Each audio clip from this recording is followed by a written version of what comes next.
அன்பர்களே வணக்கம்.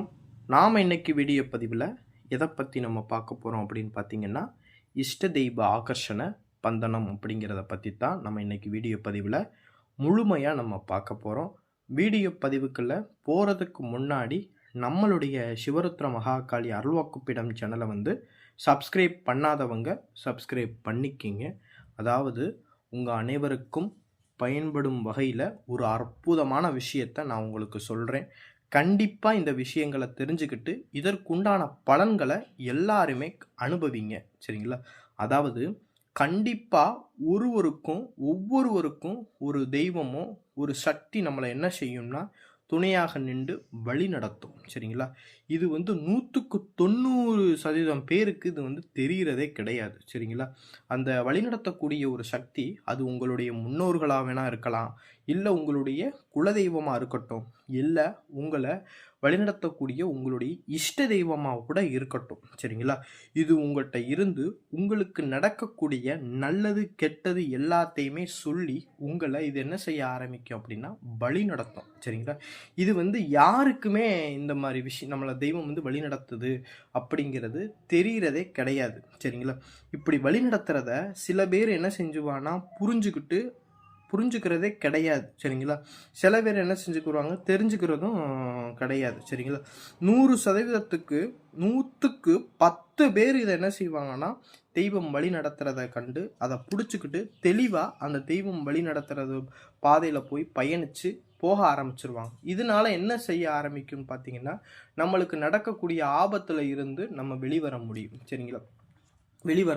சரிங்களா?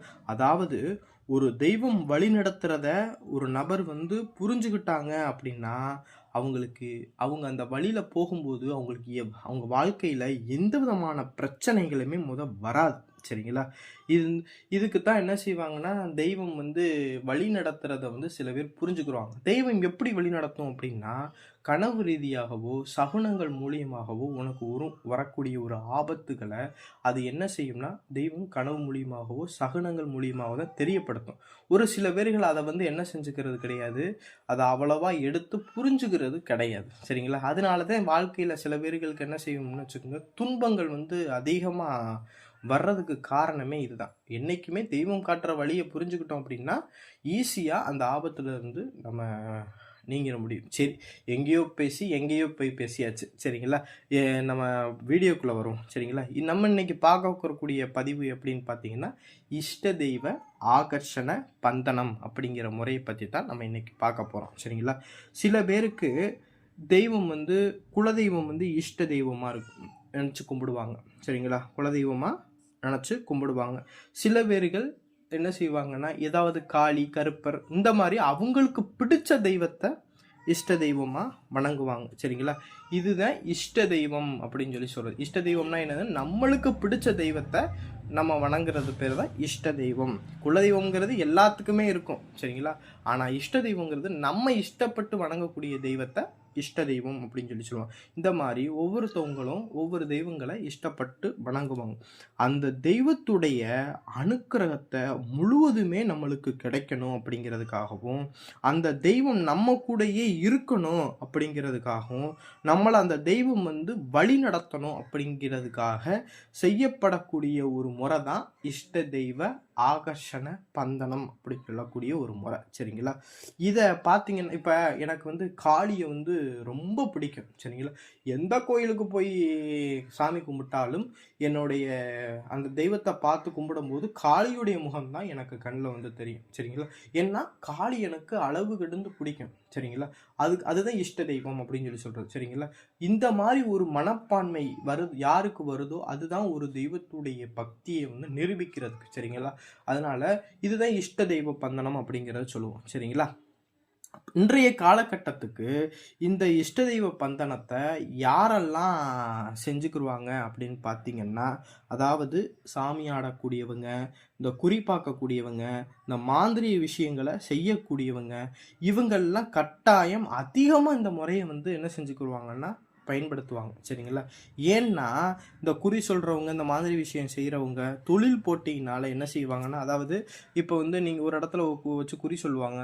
சுற்றி உள்ள வேறு யாரும் குறி சொல்கிறாங்களோ மாந்திரி விஷயங்கள் பண்ணுறாங்களோ அவங்க என்ன செய்வாங்க, இவங்க வளரக்கூடாது அப்படின்னு நினச்சிட்டு ஒரு ஒரு சில பேர்கள் என்ன செய்வாங்க, தொழில் போட்டியினால் என்ன பண்ணுவாங்க அப்படின்னு பார்த்தீங்கன்னா, இந்த தெய்வம் இருக்கிறதுனால தானே இவன் வந்து குறி சொல்கிறான் மாந்திரி விஷயங்கள் வந்து பண்ணுறான் அப்படிங்கிறத வச்சு என்ன செய்வாங்க, அந்த தெய்வம் அந்த நபர்கிட்ட போகாதவாறு என்ன செஞ்சிருவாங்கன்னா கட்டிடுவாங்க. சரிங்களா?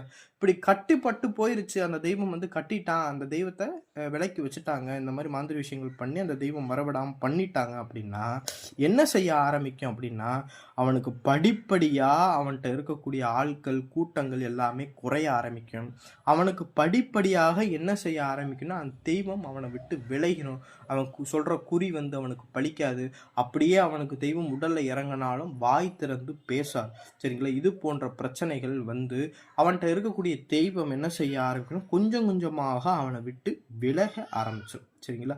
அதுக்காகத்தான் என்ன செய்வாங்க இன்றைய காலகட்டத்தில், இந்த மாதிரி எதிரிகள் வந்து நம்மளை எதுவும் செஞ்சிடக்கூடாது, நம்ம தெய்வத்தை யாரும் கட்டிடக்கூடாது, மாந்திரி தொழில் போட்டிகளால் கட்டிடக்கூடாது அப்படிங்கிறதுக்காக இந்த மாதிரியான இஷ்ட தெய்வ ஆகர்ஷண பந்தனத்தை என்ன செஞ்சுக்கிடுவாங்கன்னா பயன்படுத்தி வருவாங்க. சரிங்களா? இந்த இஷ்ட தெய்வ ஆகர்ஷண பந்தனத்தை எல்லாருமே கண்டிப்பாகவே பண்ணி வச்சுக்கிடுவாங்க. சரிங்களா? இந்த மாதிரி இப்படி பண்ணும்போது, இஷ்ட தெய்வ ஆகர்ஷணத்தை இப்படி பண்ணும்போது உங்களுடைய தெய்வத்தை உங்களை விட்டு யாருமே பிரிக்க முடியாது முதல்ல. சரிங்களா?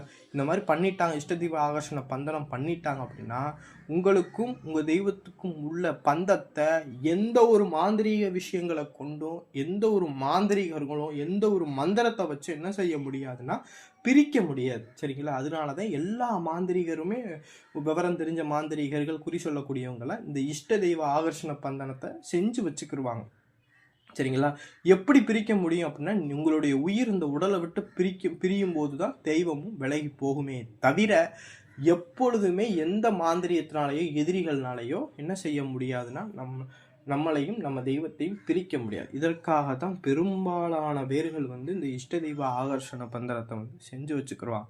அதுவும் பார்த்தீங்கன்னா இது மற்ற விஷயத்துக்கு எதற்கெல்லாம் பயன்படுத்தலாம் அப்படின்னா, ஒரு சில பேர்கள் குலதெய்வம் எங்கள் குடும்பத்தை காக்கணும், எங்கள் வம்சத்தை காக்கணும், எங்கள் கூட எப்போதும் இருந்து எங்களை வழி நடத்தணும் அப்படிங்கிறதுக்காக குடும்பத்தில் இருக்கக்கூடியவங்க கூட இந்த இஷ்ட தெய்வ ஆகர்ஷண பந்தனத்தை செஞ்சு வச்சுக்கிடுவாங்க.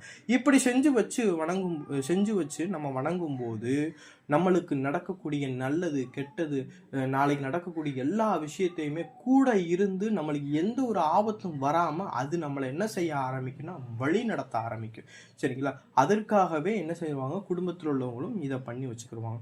சரிங்களா? இந்த குறி சொல்லக்கூடியவங்க, மாந்திரி விஷயங்கள் பண்ணக்கூடியவங்க, தொழில் விஷயங்களில் வளரணும் அப்படின்னு நினைக்கிறவங்க, இந்த எதிரிகள் பிரச்சனைகளுக்கு அதிகமாக இருக்குது, இந்த மாதிரி எதிரிகள் எங்களுக்கு செய்வன, ஏவல், பில்லி, சூனியம் இந்த மாதிரி வச்சா பழிக்கக்கூடாது அப்படிங்கிறவங்களாக இருக்கட்டும், இது போன்ற பிரச்சனைகள் இருக்கக்கூடியவங்களாக இருக்கட்டும், இந்த மாதிரி இஷ்ட தெய்வ ஆகர்ஷண பந்தனம் வேணும்னு நினைக்கிறவங்க ஸ்க்ரீனில் வாட்ஸ்அப் நம்பருக்கு தொடர்பு கொண்டு இதை பற்றின தகவலை தெரிஞ்சுக்கிட்டு இந்த இஷ்ட தெய்வ ஆகர்ஷண பந்தனத்தை நம்மகிட்ட செஞ்சு வாங்கிக்கிறலாம். இந்த வீடியோ பதிவு பிடிச்சிருந்துச்சு அப்படின்னா நம்மளுடைய சிவரத்ன மகாகாளி அருள்வாக்குப்பிடம் சேனலை வந்து சப்ஸ்கிரைப் பண்ணாதவங்க சப்ஸ்கிரைப் பண்ணிக்கிங்க. இந்த வீடியோ பதிவு உங்களுக்கு பிடிச்சிருந்துச்சு அப்படின்னா கீழே உள்ள லைக் பட்டனை ப்ரெஸ் பண்ணுங்கள். நன்றி, வணக்கம்.